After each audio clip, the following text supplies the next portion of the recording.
January with Gennady and his attorneys and Tom Loeffler. We're meeting with Tom Loeffler, I should say. And Tom Loeffler would outline everything that's possible for G, and G will make a decision. It's actually up to Gennady what he wants to do, and Gennady will make that decision at the beginning of the year. Yeah, I'm hearing about the possibilities of him going to ESPN or DAZN, the two front leaders.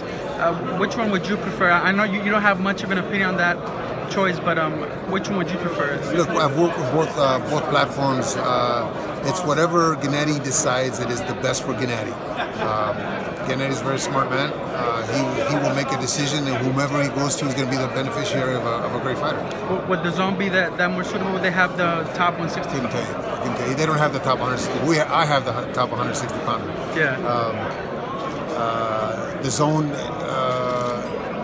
is doing some good fights, but so is ESPN, and so is Showtime. So we don't know really until that day in January when he decides. Tom, I'm sure, will announce it. We'll have a press conference. He'll announce it. Until then, I really don't know.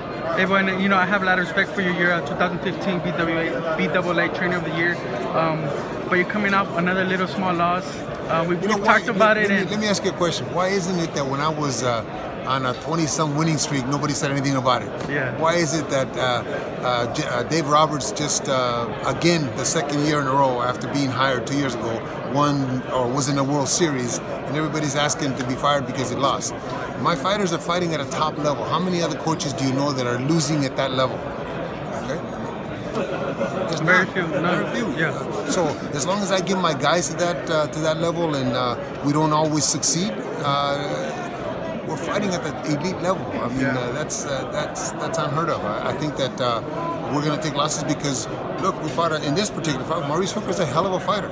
If he's not the top 140 pounder, I don't know who he is.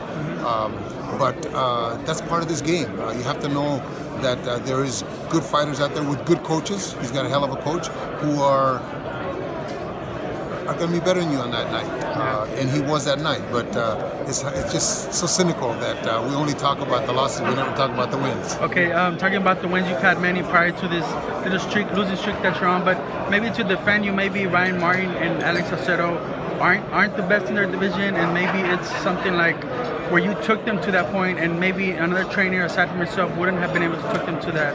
It really all depends on the click between the fighter and the trainer. That we were able to get them to that point. Great for both of us. Great for Ryan. Great for. It doesn't mean that they're finished. Marvin Hagler lost early in his career. Bernard Hopkins lost the first fight of his career. Terry Norris was knocked out by Julian Jackson in the first opportunity for a world title and comes back, he's in the Hall of Fame, 22 defenses. So it's part of this game, but sometimes a loss is the best thing that could happen to a fighter because they learn from that. They kind of get grounded and they learn from that. But that's up to Ryan and that's up to Alex. But I think that they gave me what I wanted in the gym.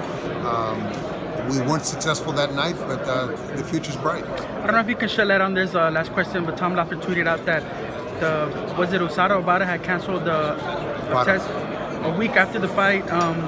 He stated that it was the Nevada Boxing Tennis Commission that actually called for the cancellation of that test. No, it was requested by them first. Yeah.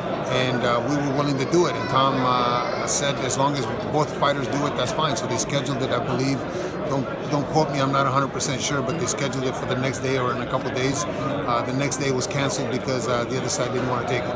Yeah, so what do you make of that? What does that mean? What do you make of that? I mean, I think that the guys at that level have an obligation to make sure that we as fans know that they're clean.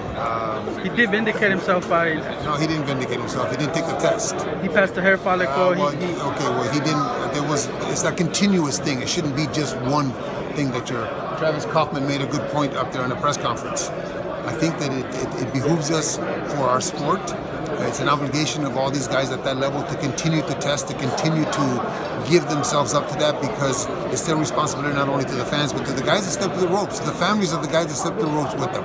Yeah. Okay, last thing. How do you think that fight's going to play out for Canelo, Rocky Fielding? How do I think? Rocky Fielding, how do you think it's going to play out for him? Rocky Fielding was knocked out in one round by Callum Smith. So I don't know. I'm happy for Rocky Fielding. He gets an opportunity to show the world what he can do.